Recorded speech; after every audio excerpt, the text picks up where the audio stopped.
Hello મિત્રો તથા વડીલો, કેમ છે તમને? તમે પાર્ટ બીજો જોવા આવ્યા છો, પણ પહેલાં તમે પહેલો પાર્ટ જોયો છે? જો પહેલો પાર્ટ તમે ના જોયો હોય તો હું તમને આઈ બટનમાં બીજો પહેલો પાર્ટ મૂકું છું, તો તમે પહેલાં પહેલો પાર્ટ જુઓ અને પછી આ બીજો પાર્ટ જોવા આવો. તો બીજા પાર્ટની અંદર આપણે જે વાર્તા અધૂરી છે ત્યાંથી આપણે શરૂ કરશું અને આપણે જાણીશું કે હરિદાસભાઈનું આગળનું કેવું રીતનું થયું. તો મિત્રો, તમે વિડીયોમાં કન્ટિન્યુ બન્યા રહો અને આ વિડીયો જો ગમે તો લાઈક, શેર અને સબસ્ક્રાઈબ કરજો. તમારા મિત્રો પણ સુધી શેર કરજો. નૈના રોષે ભરાઈ.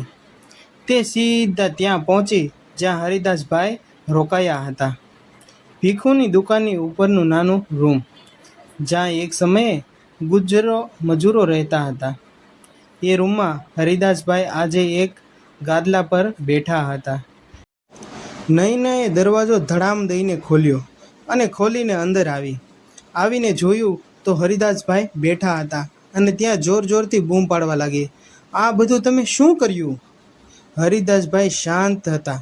તેણે શાંતિથી ને જવાબ દયો, હા, તમે મને બદનામ કર્યો, મેં સત્ય બહાર લાવ્યું. તે તો મારી પણ મિલકત છે ને બેટા. તમે જે અત્યારે રાજ ભોગવી રહ્યા છો અને મારી પાસેથી બધું છીનવી રહ્યા છો, તે બધું મારી જ કમાણી છે અને અત્યારે તમે તેના હકદાર બની રહ્યા છો. હરિદાસભાઈ હળવેથી ઊભા થયા. શરીર વૃદ્ધ હતું, પણ અવાજનો હજુ પણ વેપારી દેવા દમ હતો. બેટા, મિલકતના વારસદાર હોય પણ વિશ્વાસ કમાવવો પડતો હોય છે. તું મારો ભોજન પર બેઠી છો અને નૈના, તમે મારા નામે રહી, મારા દીકરાની પત્ની બની અને અંતે મને બાપુજી પણ કહેવા લાગી પણ રહી હતી. તું મિલકતની વારસદાર બની શકી, પણ માણસાઈની નહીં. તને કેટલું સમજાવ્યું પણ તું સમજી જ નહીં અને મારા વિચારો તને ખૂબ જ ઊંડા લાગ્યા અને આડા લાગ્યા. તને મારી રહેણી કહેણી પણ પસંદ ના આવી. નૈનાએ એક ક્ષણ માટે ચૂપ રહી, પછી બોલી, તમે મને સમજ્યા જ નહીં. હરિદાસભાઈએ કહ્યું, સમજવા માટે સમય ઘણો આપ્યો હતો બેટા, પણ તમે સમજી જ ના શક્યા કે હું શું કહેવા માગું છું. મારી રહેણી કહેણી તને તો સાવ ઊંધી જ લાગતી અને મારું રહેવાનું તને ગામડિયા ટાઈપ લાગતું. તું એ સમયે અભિમાનમાં વેડફી નાખ્યો.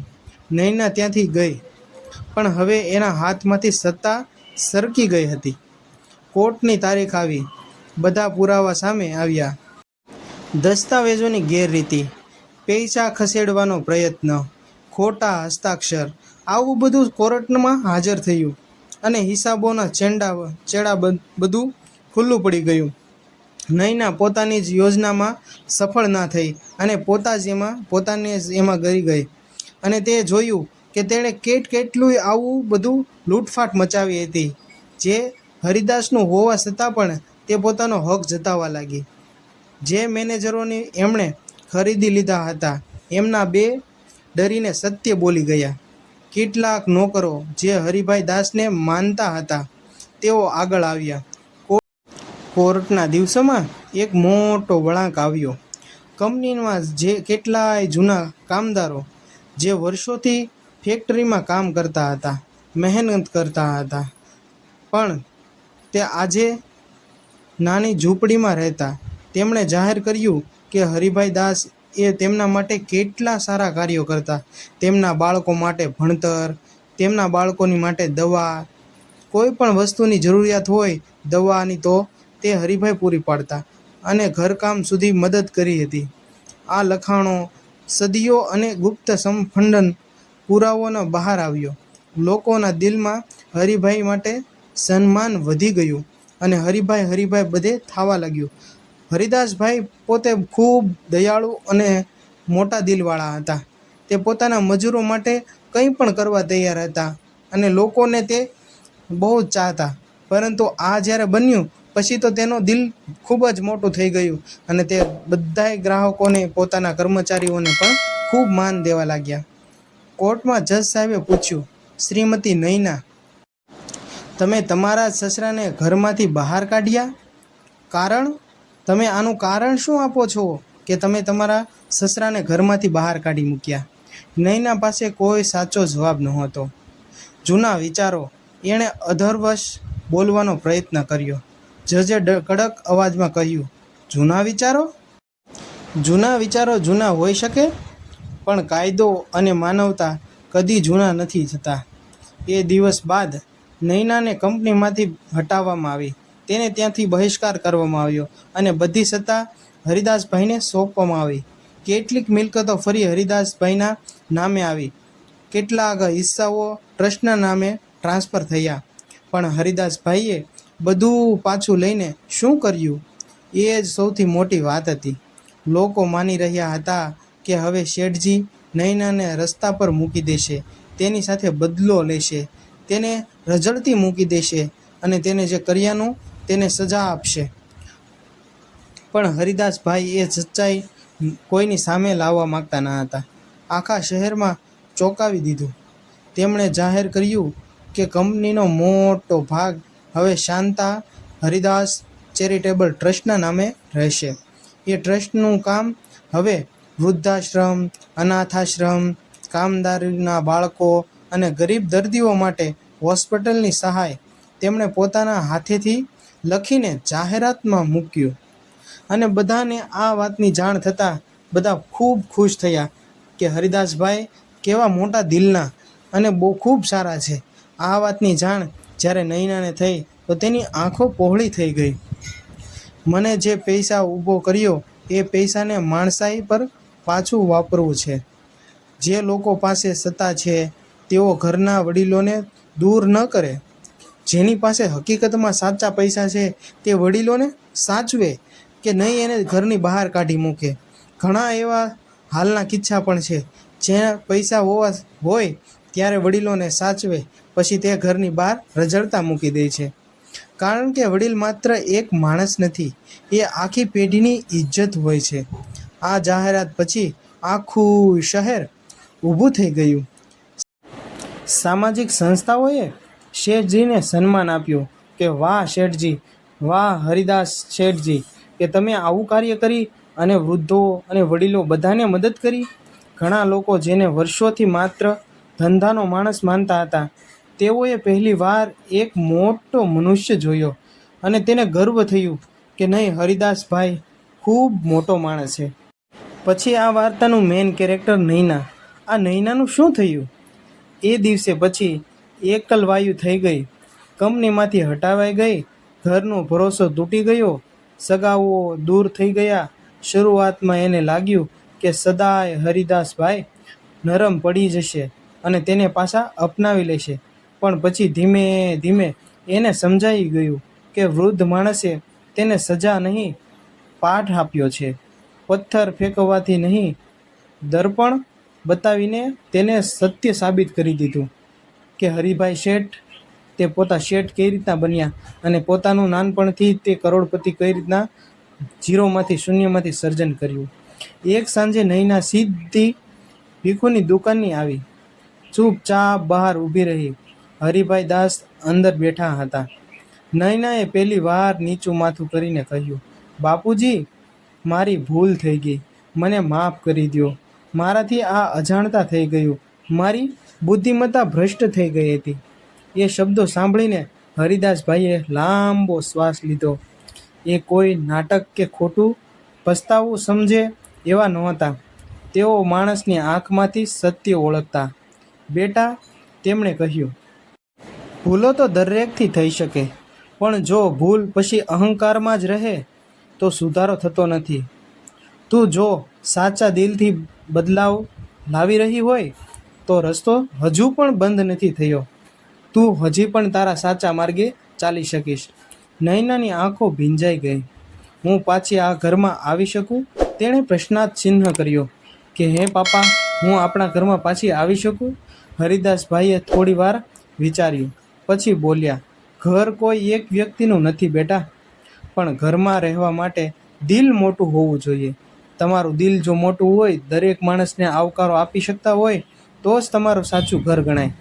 જો તું હવે સત્તા નહીં, સંબંધ માંગતી હોય તો ફરીથી શરૂઆત કરી શકે છે અને તને એક મોકો હું આપી શકું, એમ હરિદાસભાઈએ કહ્યું. નૈના રડી પડી.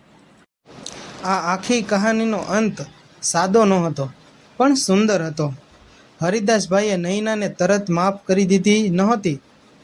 એનો વિશ્વાસ ફરીથી મેળવવા માટે સમય આપ્યો હતો. જો એ સમય પ્રમાણે નૈના પોતાનું સારું વર્ચસ્વ દેખાડે તો તેના પર વિશ્વાસ મૂકી શકાય. એને ટ્રસ્ટના કામમાં જોડ્યું. વૃદ્ધો સાથે રહેવું, બાળકોની શાળા જોવી, મજૂરોના પરિવારને મદદ કરવી, આ બધું તેની જવાબદારી બની. પ્રથમ વખત નૈનાએ જાણ્યું કે પૈસા કરતાં મોટું સન્માન છે અને એ સત્તા કરતાં પણ મોટું સાથ આપે છે. સન્માન દરેકનું કરવું જોઈએ, નાના મોટા વડીલો બધાનું. તેમાં વૃદ્ધ વ્યક્તિનું સન્માન કરવું ખૂબ જરૂરી છે, કારણ કે આખા ઘરના મોભી વડીલ હોય છે. તેણે શૂન્યમાંથી સર્જન કર્યું હોય છે. અને હરિદાસભાઈએ તેમણે પોતાને છેલ્લા વર્ષો એક મહેલમાં નથી પણ માણસાઈના મહેલમાં વિતાવ્યા. હવે તેઓ દરરોજ સવારે ટ્રસ્ટના બગીચામાં ચાલવા જતા, બાળકોને વાર્તા કહેતા, મજૂરો સાથે ચા પીતા અને ક્યારેક ભીખુભાઈની દુકાને બેસીને જૂની દુકાનની વાતો કરતા. એક દિવસ એક યુવાન પત્રકારે એમને પૂછ્યું, શેઠજી, તમે કરોડોની મિલકત હોવા છતાંય વહુએ ઘરમાંથી બહાર કાઢ્યા, ત્યારે તમે એવું કર્યું કે આખું શહેર હચમચી ગયું, પણ તમને ગુસ્સો કેમ ન આવ્યો? હરિદાસભાઈએ સ્મિત સાથે બોલ્યા, ગુસ્સો આવ્યો હતો, પણ બહુ આવ્યો હતો. પણ મેં સમજ્યું કે ક્રોધથી સત્ય નથી જીતાતું. સત્યને ધીરજ, કાયદો અને માણસાઈથી જીતાય છે. અને જો એક વાત યાદ રાખજો, ઘર તૂટે ત્યારે દિવાલો નથી તૂટતી, સંબંધો તૂટે છે. દિવાલો ફરીથી ઊભી થઈ જાય છે, પણ સંબંધો ફરીથી ઊભા કરવા માટે મોટું દિલ જોઈએ છે. અને જો એકવાર તમારી આબરૂ ગઈ તો તે પાછી નથી આવતી, કારણ કે આબરૂ કમાવા માટે વર્ષો સુધી મહેનત કરવી હોય છે. નામ કમાવા માટે વર્ષો સુધી મહેનત કરી હોય, પણ નામ ગુમાવવા માટે થોડાક ટાઈમમાં જ જતો રહે છે. પત્રકાર ચૂપચાપ સાંભળી રહ્યો હતો. હરિદાસભાઈએ આગળ બોલ્યા, મને ઘરમાંથી કાઢી મૂકવામાં આવ્યો, પણ મેં મારા અંતરને ઘર બનાવી લીધું. અને મેં એ ઘર એટલું મોટું નીકળ્યું કે આખું શહેર તેમાં સમાઈ ગયું. એ દિવસ પછી લોકો હરિદાસભાઈને માત્ર ધંધાનો શેઠ તરીકે નહીં, પણ માણસાઈના શેઠ તરીકે ઓળખતા લાગ્યા. એમનો બંગલો હવે સામાન્ય વૈભવ પ્રતીક નહોતો, એ એક યાદગાર પાઠ બની ગયો હતો કે જે માણસ ધરતીની ઊંચો નથી તે સંબંધો સામે હારી શકે છે, પણ જે માણસ સત્યથી ઊંચો નથી તે અંતે જીતે છે. ઘણાય વડીલો પોતાની બાબતમાં સત્ય હોય છે, પરંતુ ઘણીવાર તે પણ જૂઠા હોય છે. તો ઘણીવાર તેને ઝૂકવું પડે, ઘણીવાર બાળકોને ઝૂકવું પડે. આ વાર્તામાંથી ઘણું શીખવા મળે છે. એ બદલાઈ શકે છે. ધીમે ધીમે સાચે જ એ હવે વૃદ્ધોથી સેવા કરતી, બાળકોને ભણાવવા જતી અને ક્યારેક પોતાના ગુમાવેલા અહંકારથી માફી માંગતી.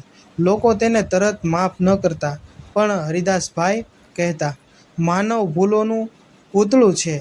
ફક્ત એટલો કે કોઈ ભૂલને છુપાવે છે, કોઈ સ્વીકારે છે. ઘણા લોકો ભૂલને પોતાની રીતે પોતાની પાસે રાખતા હોય છે અને ઘણા સ્વીકારી લે છે. આ ઘટનાએ શહેરને એક પાઠ આપ્યો.